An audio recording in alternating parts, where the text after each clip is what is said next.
kansala babadde bagenda kusibagana nkaaga ku nkaaga. ANC ne beekuŋŋaanyiza nga bagiwadde obululu nkaaga. DA ng'erinawo obwayo nkaaga. Nga kitegeeza kiba kigaanye. DA kye yakoze n'eragira kansala waayo omu obutalonda ekibuga kifune meeya nga wa ANC. Ndowooza olabye neeyisa ekisajja kikulu. Agenti betolonda bireke tetugenda kusika muguwa naye katubabonyebonye nga tuli ku opposition. Kubanga ekibadde kijja okuddako kuddayo mu kulonda kubonyaabonya abantu. Ate nga Nelson Mandela Bay n'ekisanja ekiwedde kibaddemu okusuka omugogo lwa gavumenti ez'emikaga ezibaddeyo. So ekyo nakyo kyawedde ekye Nelson Mandela Bay. Ekibuga kyengenda okusembyayo kyekye Swane. Kino ky'ekibuga ekikulu ekye South Africa kuba kyekitwala Pretoria. Swane okuttunkanako kubadde kusuubirwa kubeera kw'amaanyi. Wabula ANC yadde ye yasinza ababaka naye teyafuna abasalira. Bwe yalabye embeera teyasimbyewo candidate. Kwega nayo yeefaananyirizaako aba DA. Naye yenjawulo gyeyina yo yabadde teyina kyakkola. Naye DA yabadde esobola okuzannya kiremya kifiiriza mu Nelson Mandela Bay. Kati ene Swane yo ANC bwe yategedde nti teyina muwendo tesobola kuŋŋaanya bali bonna bagisibidde ekikookolo teyatawaanya yadde kuteekawo candidate. Era bw'atyo candidate w'ekibiina ekya Democratic Alliance yawangudde obwa meeya bw'ekibuga kino. Mu bululu bwe yafunye mwabaddemu n'obululu bwa EFF. Omukulembeze w'ekibiina kya DA katukomeraawo otandikiraawo. Airtel Money has done it again. Transact and win. It's money after money. Money after money. Money after money. Sasa Airtel Money wewangulire sente ku sente. Ebirabo mu cash nga bibalirirwamu akawumbi kamu n'ekitundu bedu. Gye weeyongera okukozesa empeereza za Airtel Money n'emikisa gyeyongera egy'okuwangula. Omuwanguzi essimu egy'okukubira ejja kuba noti 2 noti emu noti yokka. Airtel Money nyangu yeesigika tekugirwa nsalo. Amateeka n'obukwakulizo bigobererwa. Ku Sunday eno mu pulogulaamu gyenvudde tukuleetedde omulabirizi James Kajja eyawumula owa Seventh Day Adventist Church ng'akubuulira obulamu bwe okuva mu buto okutuusa kaakano mu pulogulaamu gyenvudde. Nagamba omukyala wange nga ninkubuulira ekikumpasizza si kujja kufumba mmere kubanga emmere gyendidde okumala ebbanga leero sigwe batugifumba. Katonda yamuwa ng'alina ekigere nga kiriko soole ya inches ekigere mu butonde nga kiriko ekisinziiro inches eza dead cells kiringa kyante nga n'eriggwa eryamwakedde empulira. Ekigwa program gyenvudde ku Sunday eno okuva ku ssaawa emu mpaka ssaawa 2 ez'olweggulo. Program gyenvudde ne musajja wa Kabaka biri mu Yematovu. Emisinde gya Kabaka egy'amazaalibwa ag'omwaka 2020 zaakubeerawo ng'ennaku z'omwezi 28 Novemba. Eno gye bayita Kabaka Birthday Run ekuzibwa mu nsi yonna. Tudduka okulwanyisa Mukenenya Men Against AIDS to Save the Girl Child. Emisinde giri scientific virtual kyentegeeza gya kisiikirize buli omu addukira gy'ali wekuba ekifaananyi weereza ku mutimbagano olwo twafuga omutimbagano. Jangu ogule kintu gy'onaddukiramu egula omutwalo ku mu kitundu zokka ate oddukiramu ya mwaka guno togira mu nkadde ojja kuswala. Ey'omwaka guno mpya ya digito ya njawulo. Kabaka Birthday Run nga 28 Novemba tubakubiriza mwenna mwekuume kana akalwadde tukasobola. #Kabaka wange. Emisinde gya Kabaka bituwagiddwa Bwakabaka bwa Buganda, DFCU Bank, Unite, Majestic Brands, BBS Telefinder, Tabasa Pharma ne Airtel, the smartphone network. Ennaku zino okufuna ettaka okutali mirerembe oba eriri ku bbeeyi ennungi si kyangu n'akamu. Naye abasema properties ekyo twakirwanyisa ku buli mutendera. Lyakuzimbako mu kifo ekiteeketeeke ekikuweesa ekitiibwa, kuteekako kizimbe kya byabusuubuzi, kulimirako oba kulunda ate ng'ofunirawo ekyapa kyo. Oyagala bapunta kukugobera ku biwandiiko bya ttaka lyo, kukuyamba kukulaakulanya ttaka lyo na bizimbe ebifuuka eby'omuwendo. Jangu ku Sema Properties okulira na Shero ye Wandegeya tutuukiriza kirooto kyo. Essimu noti 774 noti 222. Buli kadde CBS FM ey'obujjajja ku 88 Kyabasafama Radio Buganda. Obudde tusigaza butono nnyo newe tukomye nga tulaba nti eswane ANC tetaddewo candidate. Teyataddewo. Bwe yatunulidde ekibalo. Yadde yesinza ababaka kuba yafunayo 75. DNF na 69. Action South Africa 19. EFF 23. Ne ANC yalemeddwa okubaako gwe kuyega. Teyatawaanye na kuvuganya ku bwa meya. Naga kicho mu kivuganyeko mweka. Kati olwani akiwangula owa Democratic Alliance. Williams ye yalondeddwa okubeera meya.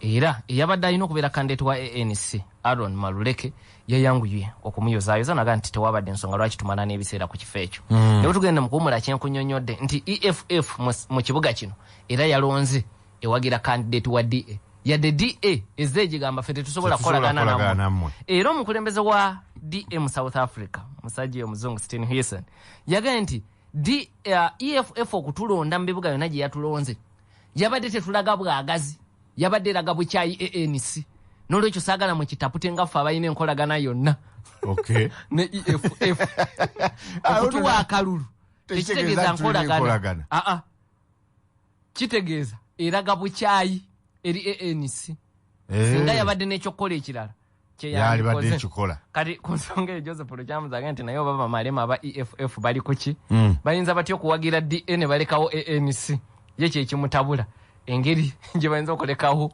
ekibiina gye baavaamu kya ANC bagivaamu lwakubanga tebakwatagana aba Action South Africa baava mu DA naye bazze bawagira DA kati ndoza Lukyamza alooza nti ne ANC yandisigadde ne baddugavu bannaayo. Naye era Lukyamza olina ky'oyinza omugamba watugambako nti waliwo okwawukana mu mufumbo nga mukaanyiza nti abaana ojja kujjanga obalabe oba ogenze buno bwasatulukuka bubi ANC ne EFF batabuka bubi tebiri mu kusisinkana tumbuulira. Ayina ne message endala eri gye twatandikidde nti waliwo omuntu eyawandiise ng'aga nti yawase yifu amagezi nti yandibadde asiima busiimi okubanga akyali mulamu n'asigala mu kuzannya n'abazzukulu nti yalaze nti amawanga nga Libya weetaaga ebintu bibiri omuntu okuwangula akalulu olina okuba n'obuyinza n'amagye ate ku byombi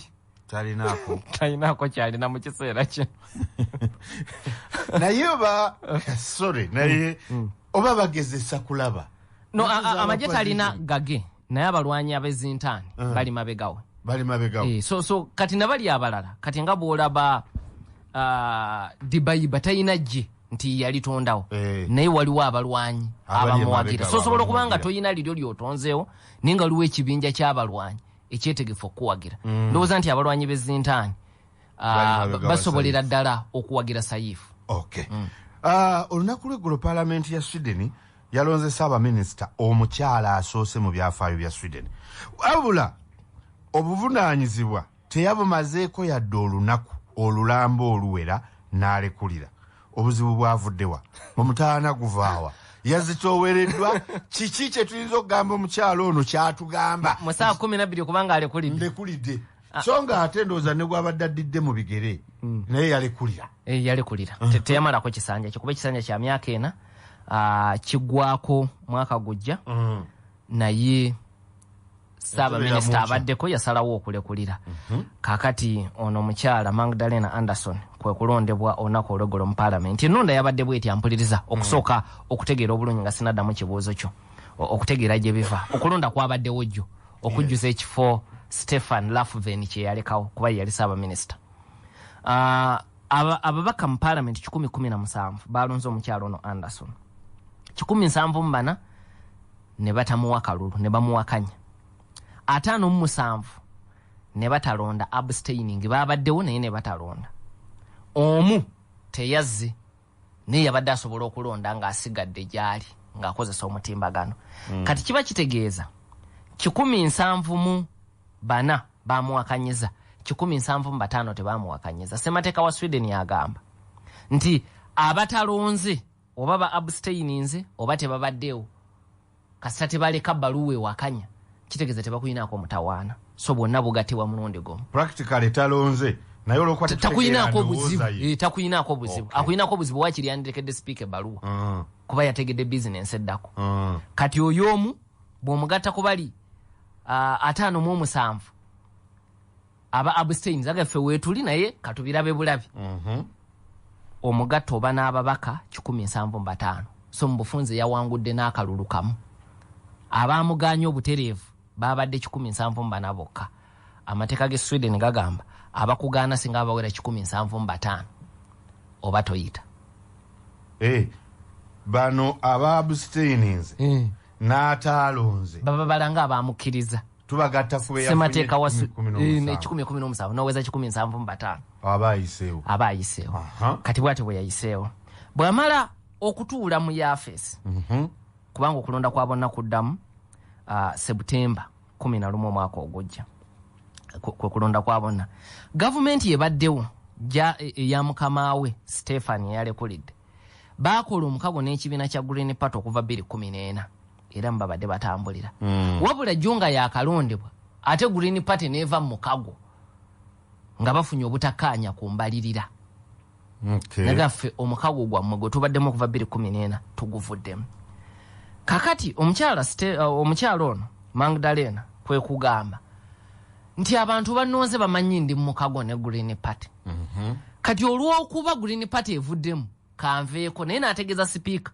ngenda kukomawo okuvuganya nga nzijidde ku kaada ya kibiina kyange kyokka abadde asobola okusigalako naye agamba nti olw'enkola ey'obugonjofu buli obulwa 175 olwo nabufunye abantu bamanyi ndi mu mukago wayinza okubaawo eyeekyusa mu ndowooza nti bwe gutaliiwo simuwa so bwe guba gusatulukuse nange office kanjite naye ngenda kukomawo nsabe obwa Ssaabaminisita nga nzize na kibiina kyange kakati ekibiina kya Green Party era ne kigamba nti bw'okomawo tetugenda kuwakanya naye tetujja kuwa kalulu so kitegeeza nti abstention zigenda kweyongerako okuva ku 57 naye okweyongerako tekumulemesa kubanga nti abstention kitegeeza tomuwakanya kubeera owagidde yadde tolaze ayagala okulemesa kirage ogamba no kasita tokyogera ne bwe weebulankanya nga balonda Ssaabaminisita mu Paalamenti ye Sweden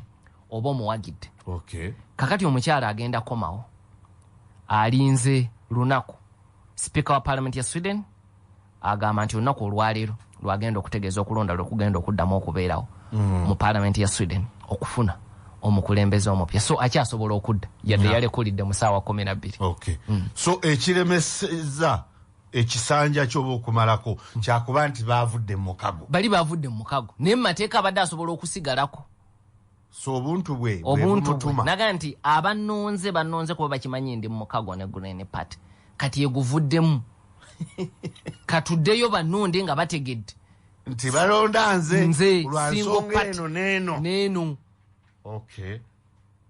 naye ng'okulonda kwabo nako gwa 9 omwaka ogujja kati olwo bajja okuddayo mu balonzi balonde Paalamenti bwe balonda Paalamenti yo neeronda Ssaabaminisita kankusaba osibule kubatuuliriza awangale Ssaabasajja Kabaka